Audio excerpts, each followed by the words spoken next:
Hola, me llamo Homenaje Mechimol, soy originalmente de Cali, Colombia.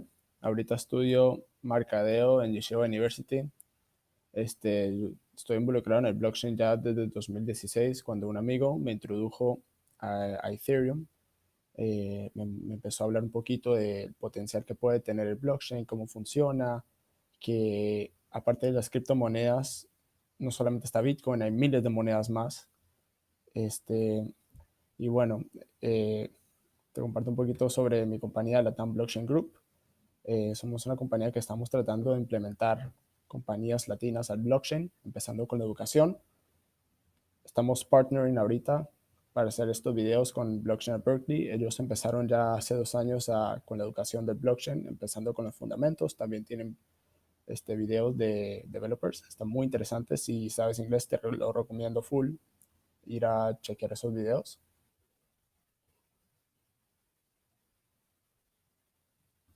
Y bueno, ahorita vamos a empezar con los cursos, el protocolo de Bitcoin. Voy a sacar mi cámara para podemos enfocar más en el curso. Bueno, entonces, ¿quién es la Blockchain at Berkeley? Blockchain at Berkeley empezó como una organización de estudiantes que querían apoyar al mundo del blockchain, querían hablar más del blockchain, querían educar a la gente del blockchain. Esta es como la organización centrada de Berkeley. Ahorita lo hicieron más descentralizada, un término que vamos a hablar un poco más adelante de qué significa y por qué tiene sentido de que hablemos de ello. Estos son los instructores, son todos estudiantes de UC Berkeley. Nadir Akhtar, Gillian Chu y Baron Ho. Pueden ser estudiantes de Computer Science o Informática o de Comercio. Estos son los estándares porque al fin y al cabo son cursos que uno toma por crédito en UC Berkeley. Entonces empecemos el protocolo y consenso de Bitcoin. Vamos a hacer una versión general de alto nivel. Vamos a explicar bien qué es el Bitcoin. Después de esta clase vas a poder explicar Bitcoin a un nivel con términos precisos y su valor. Entonces, la visión general de la conferencia, vamos a empezar qué es el Bitcoin.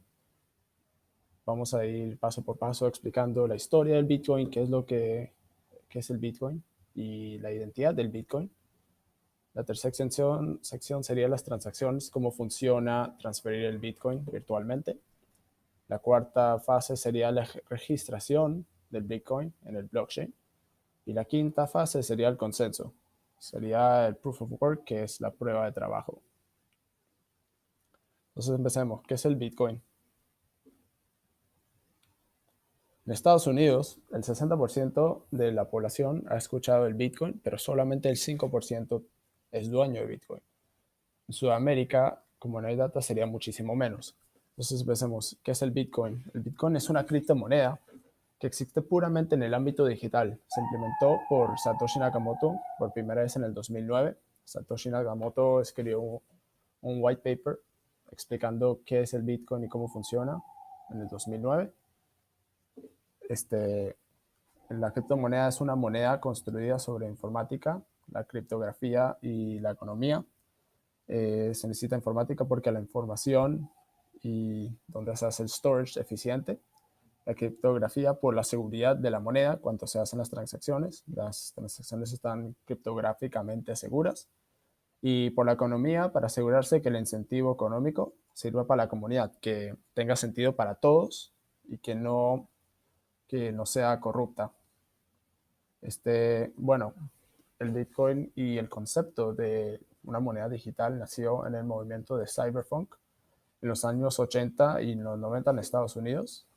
El movimiento cyberpunk que evolucionó a partir de las ideologías libertarias de independencia desde un punto central de control. Ellos no creían que el gobierno tenga acceso y control sobre nosotros y por eso empezaron a hacer una entidad digital descentralizada.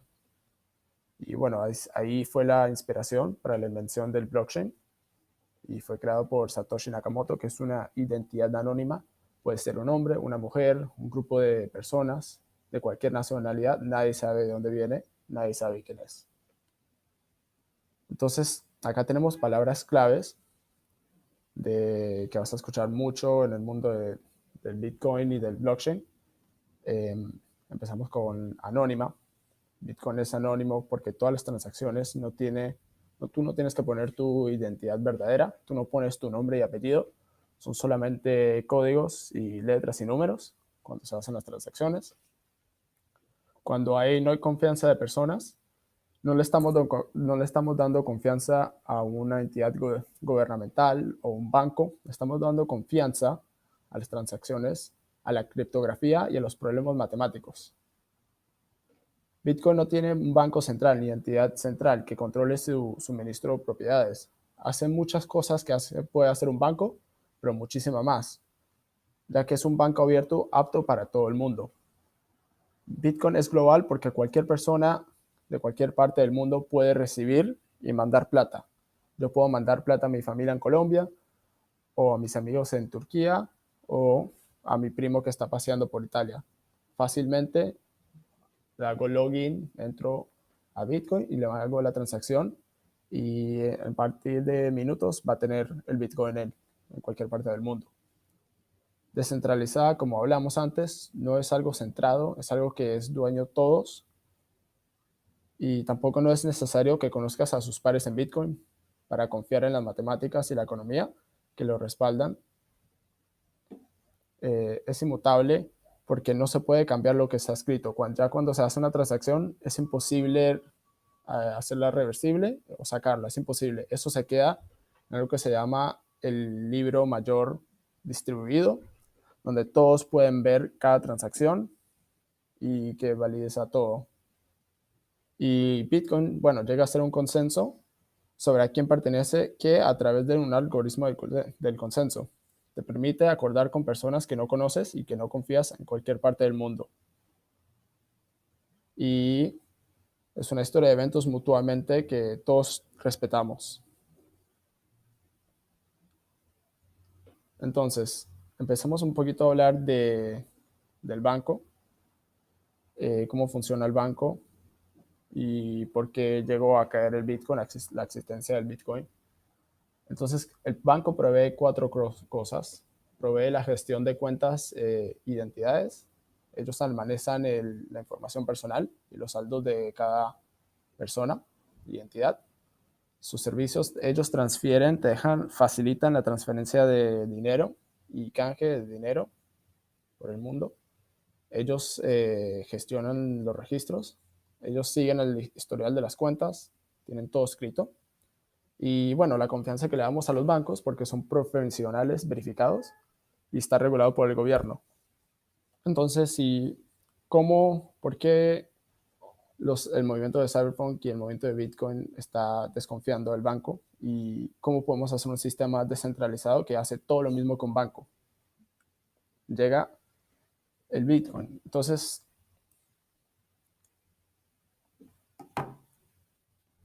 llega el Bitcoin, o sea, ¿cómo nos aseguramos que, como un catástrofe en el 2008, cuando todo el mercado bajó, que no pase de vuelta?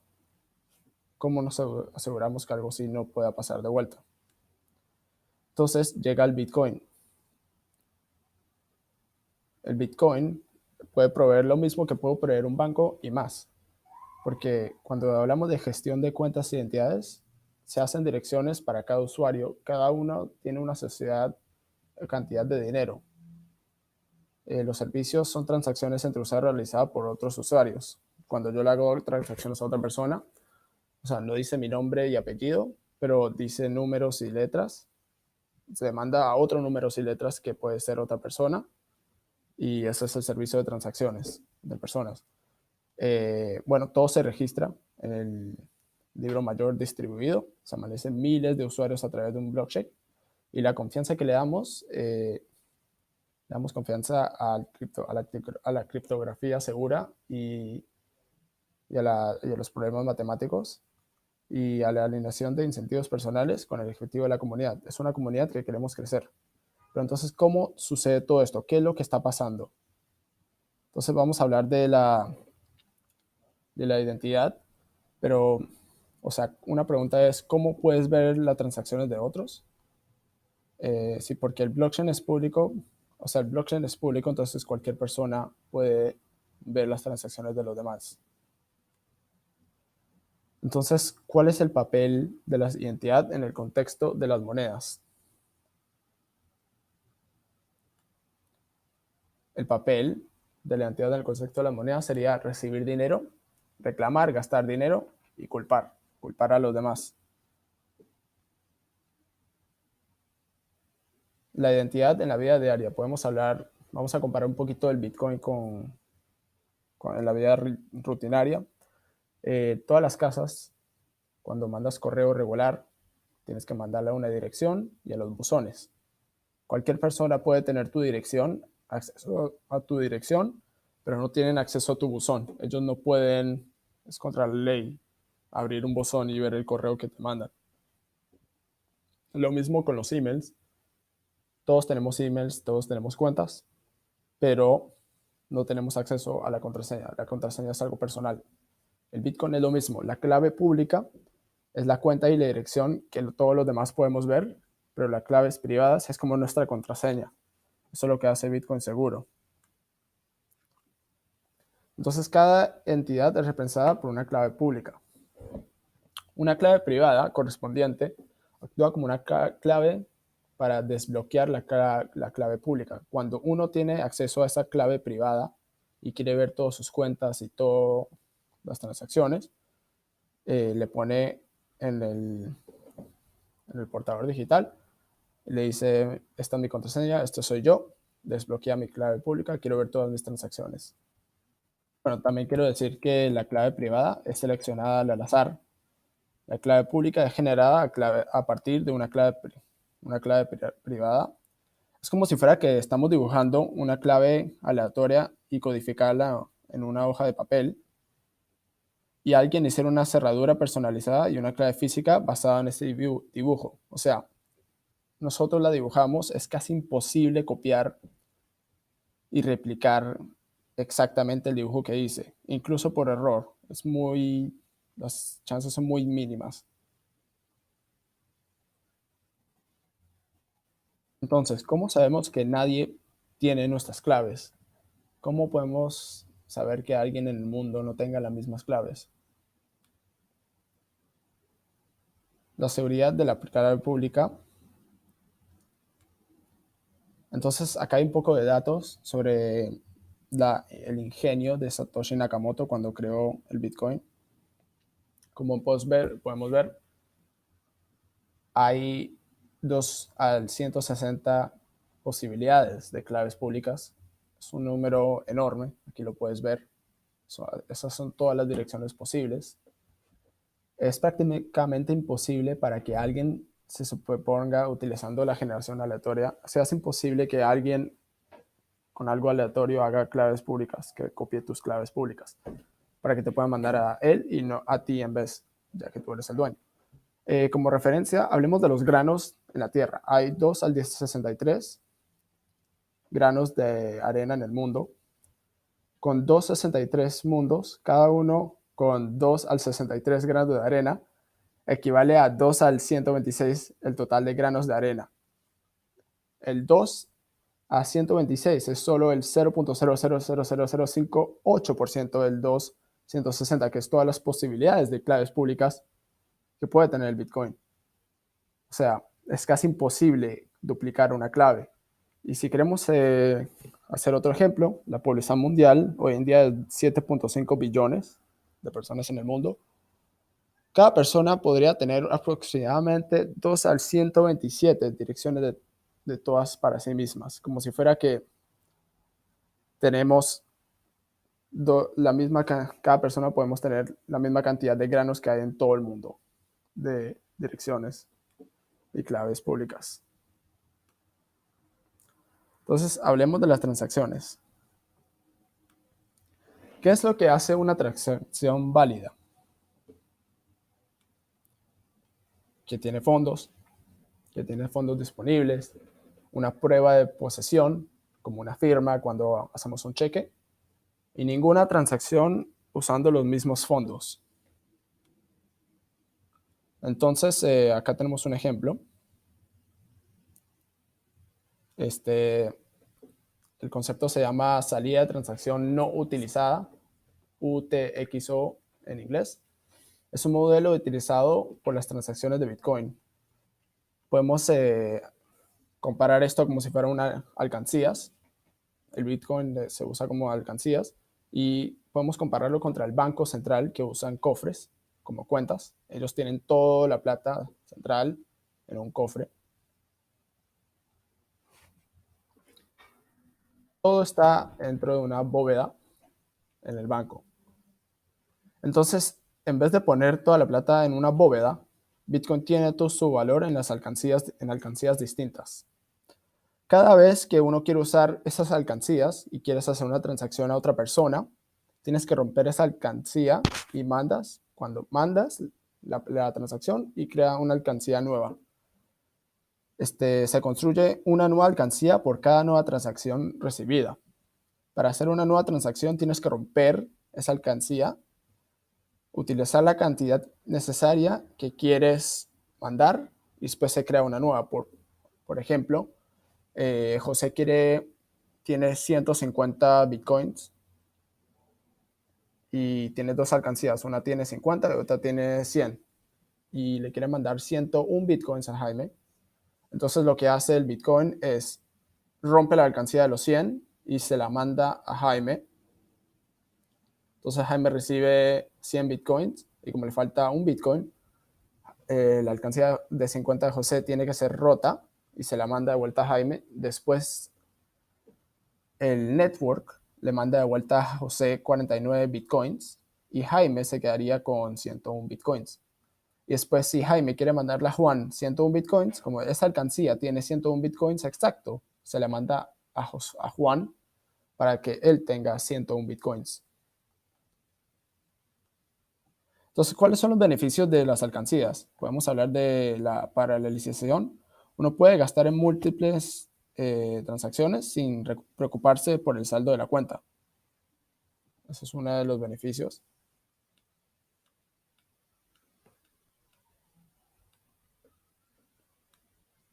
Entonces, bueno, si quieren podemos tomar un poquito de break.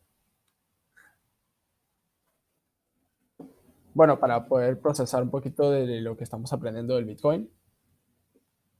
Más adelante vamos a tener un repaso como para explicar bien lo que hemos estudiado. Entonces hablemos de la cuarta fase de la custodia de los registros, que es el blockchain. Sabemos ahora identificar personas y facilitar, pero ¿quién custodia todo? ¿Cómo funciona todo esto? Este, esto se custodia todo en la base de datos distribuido. Como hablamos de descentralización, ya sabemos cómo representar, ahora cómo almacenamos toda esta información, cómo hacemos un seguimiento de este libro de transacciones con una base de datos distribuido. En un banco tradicional sabemos que solo hay una cabeza y una database que maneja todo. No tienen que coordinar con nadie. En este sistema no creemos en nadie, creemos en todos. Creemos en todo el grupo, toda la descentralización, toda la comunidad. Entonces, ¿cómo funciona todo esto perfecto? Un ejemplo, en Bitcoin todos somos el banco. Todos almacenamos las transacciones. Le preguntamos las opiniones matemáticas de los demás.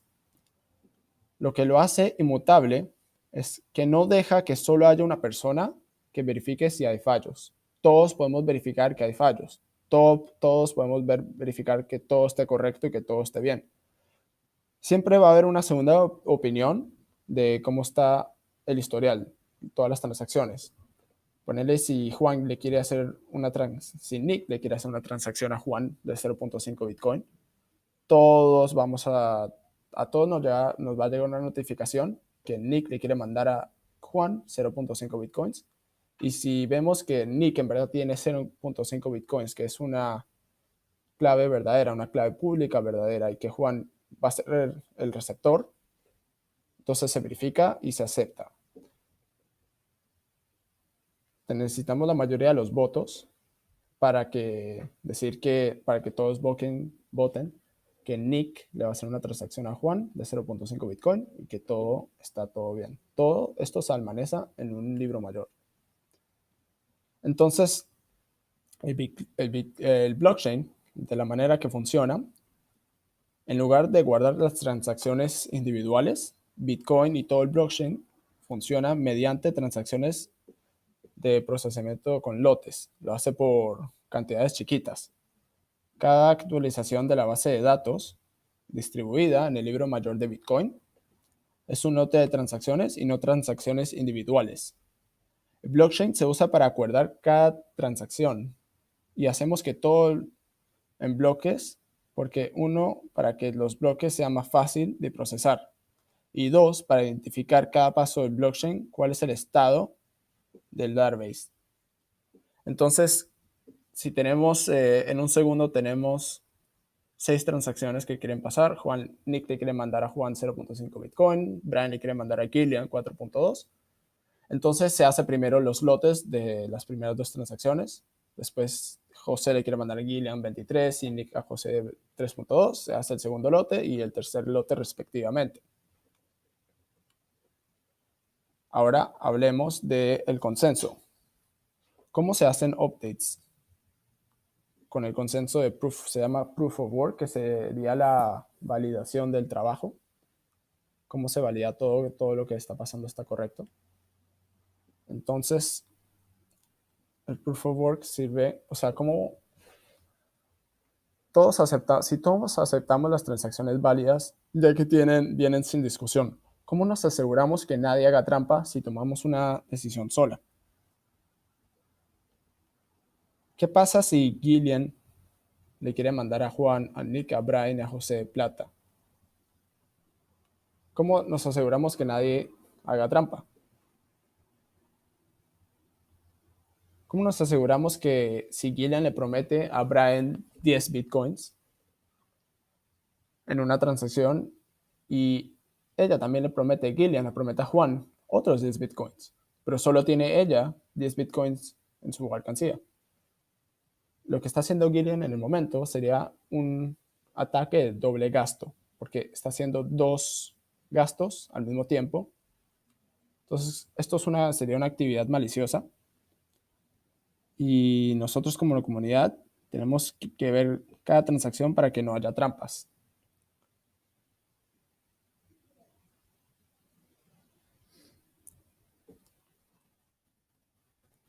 Entonces, hacemos la validación de pares, por eso se necesita que toda la comunidad esté en un solo libro. Para no hacer errores, nos comunicamos con los demás, con todo el network, para llegar a una conclusión. Le preguntamos a todos si todo está en orden y cuando tenemos la mayoría de votos, lo escribimos en el blockchain. O sea, en lugar de que Gillian haga su propia decisión aislada, vamos a tener botes de todo el network, de todo el blockchain. Y cuando llega a unos botes necesarios para verificar que Gillian tiene 10 bitcoins y se lo va a mandar a Brian, y que la verificación en toda la transacción esté correcta, se va a pasar. Pero si después Gillian quiere pasarle 10 bitcoins más, pero en verdad no tiene nada, la transacción se va a hacer cancelada porque la comunidad se da cuenta que en el libro mayor, en todas las transacciones pasadas, Gillian ya pasó sus 10 bitcoins a Brian y ahorita tiene 0. Ahora, cuando Gillian intenta gastar el doble, será rechazada al observar que los compañeros van a ver, ok, ¿qué pasa aquí? No, tú no tienes 10 bitcoins porque ya se lo diste a Brian, no se lo puedes dar a Juan. Sería una transacción cancelada. Y en este caso, en este instante, no habrá actividad maliciosa porque los votantes dijeron que no a esa segunda transacción de Gillian a Juan. Entonces, ¿qué pasa si todos podemos crear claves públicas, cierto? ¿Qué pasa si Gillian hace miles de cuentas? ¿Cómo nos podemos proteger de esto? ¿Qué pasa si Gillian dice que él es José y que él dice que es Nick, pero en verdad es Gillian? O sea, es muy fácil crear múltiples identidades. ¿Qué es lo que qué es lo que para a la gente no hacer esto?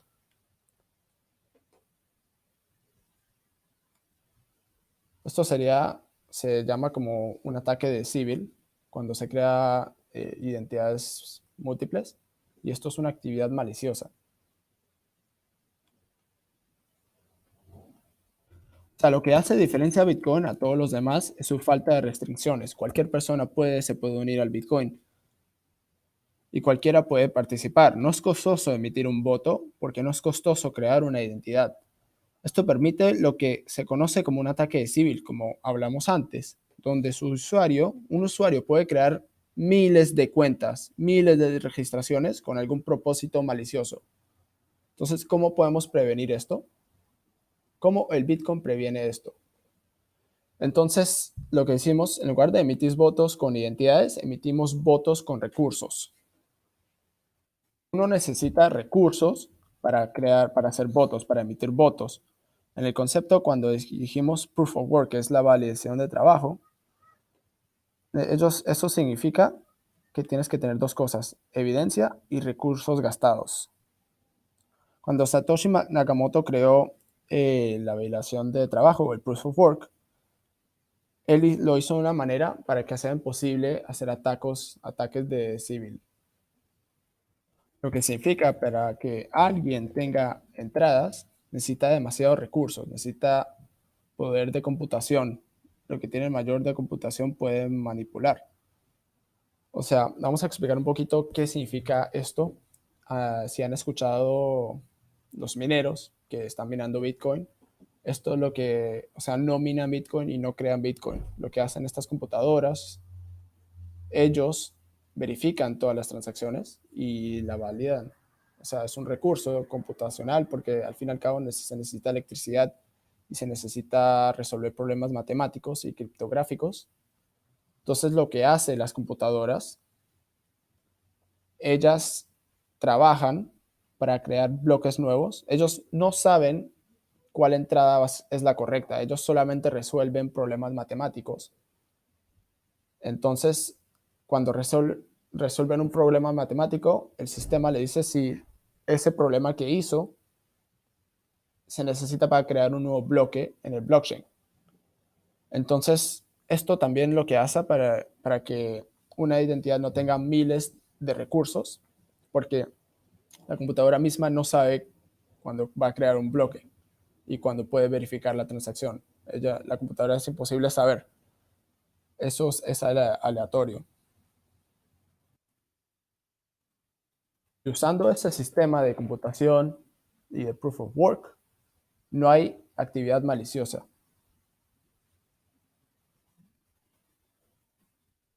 Entonces, ahora hablemos un poquito de extras del blockchain. Pueden ser términos que has escuchado, como el forking. El forking, ahorita vamos a explicar, pero un ejemplo del forking famoso sería el Bitcoin Cash, que los mineros dijeron vamos a hacer una nueva moneda porque creemos que el Bitcoin está un poco anticuado. Entonces vamos a crear una nueva moneda que se llama Bitcoin Cash, que los bloques sean más grandes y que las transacciones sean más rápidas y el costo de las transacciones sea más rápidas. Entonces, el fork pasa cuando hay dos votos que pasan al mismo tiempo.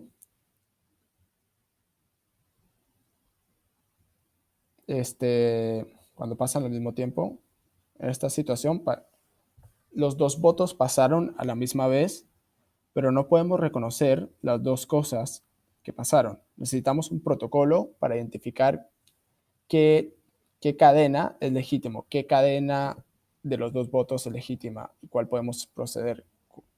Entonces, normalmente los mineros irían a la más grande y minar con ese porque la recompensa sería mucho más grande. Y en instancia dejarían al blockchain anticuado y pararían de minar.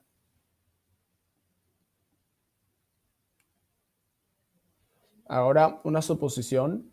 ¿Qué pasa si una compañía, un grupo de personas tienen el 51% del poder computacional de un blockchain?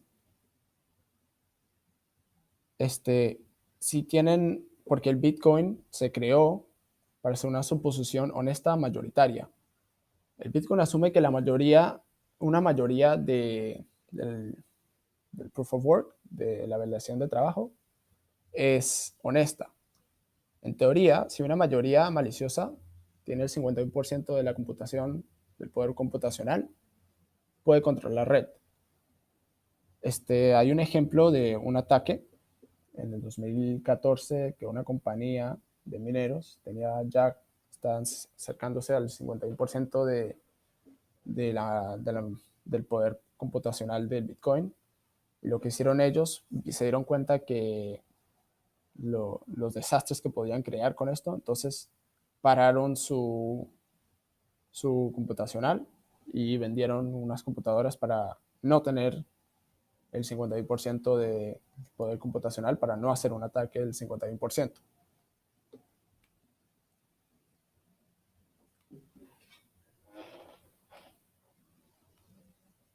Esto sería una actividad maliciosa cuando pasa que el 51% tiene, ponerle si Gillian tiene el 51% del poder computacional, esto sería una actividad maliciosa. Entonces, podemos hablar un poquito del gasto doble, algo que no pasa.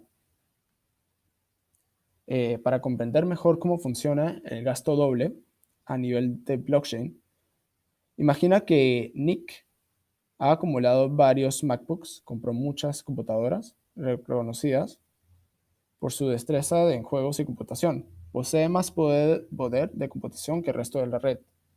Tiene mucho más poder computacional, el procesador de la computadora es mucho más potente. O como hoy en día están los ASICs de la compañía Bitmain, que puso mucho poder a una computadora que está hecha solamente para minar Bitcoin. Entonces, él le dice a todos los demás que están enviando a José, que le está enviando 3.2 Bitcoin, y todos los demás votan sobre él. Lo que él no le dice a todos, sin embargo, es que él también se está enviando a él mismo 3.2 Bitcoins. Y él oculta esta información del resto de la red. Vota sobre su propia transacción y envía el bloque votado al resto de la red cuando encuentra una prueba de trabajo válida. ¿Quién puede hacer que su cadena sea más larga? Termina definiendo la historia. Si Nick se las arregla para poner otro bloque por su cuenta y los mineros eligen ese bloque como su cadena preferida a la mía, a la de José, entonces Nick habrá gastado con éxito el doble si Juan considera que la transacción inicial de Nick es cierta. Es un problema muy grande, pero esto es algo que no va a pasar.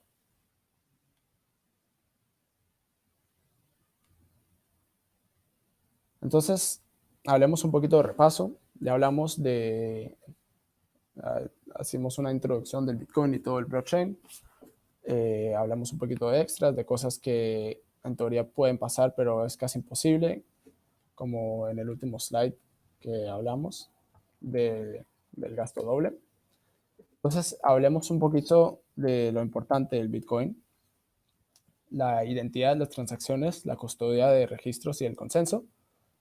Con la identidad compartimos nuestra clave pública para transferir Bitcoin y usamos nuestra clave privada para canjearla, como nuestra contraseña en los emails.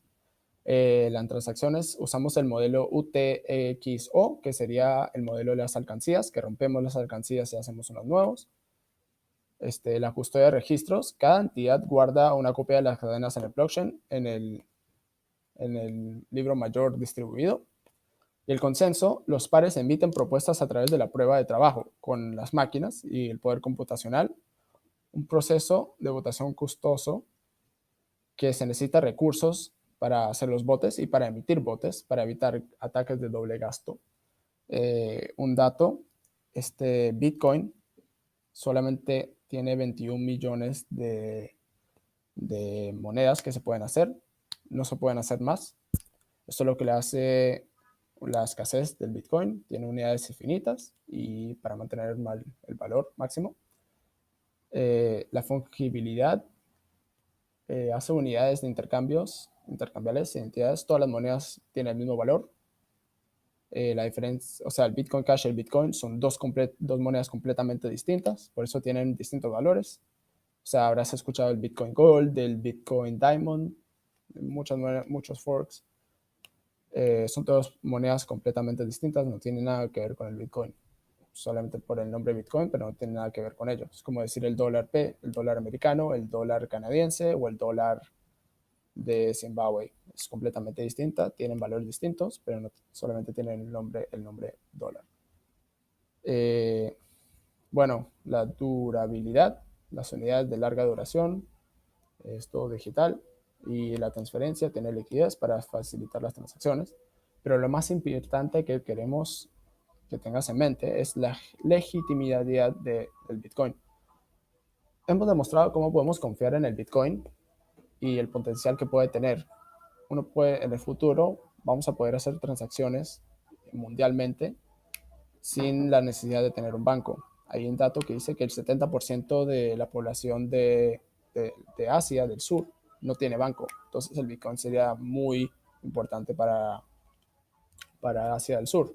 También podemos hablar en nuestros países latinoamericanos con los problemas de hiperinflación. No tenemos monedas estables. Entonces el Bitcoin podría otra criptomoneda en sí, que vamos a hablar más adelante de las otras criptomonedas. Ellos pues, nos pueden ayudar contra la hiperinflación. Y bueno, acá tenemos los términos. Espero que te lo recuerdes porque van a ser términos que vamos a usar mucho, que se usan mucho en el blockchain, que es importante. Bueno, también te estamos trayendo preguntas para reflexionar. ¿Qué también cumple el Bitcoin? O sea, después de este curso ya esperemos que puedes saber el valor de Bitcoin, de dónde viene, qué significan las claves públicas y las claves privadas, cómo se pueden hacer transacciones entre otras personas. Y bueno, esperemos que más adelante podrás explicarle Bitcoin a tu abuela, a cualquier otra persona de tu familia. Y bueno, muchísimas gracias, que tengan muy buen día y hasta la próxima.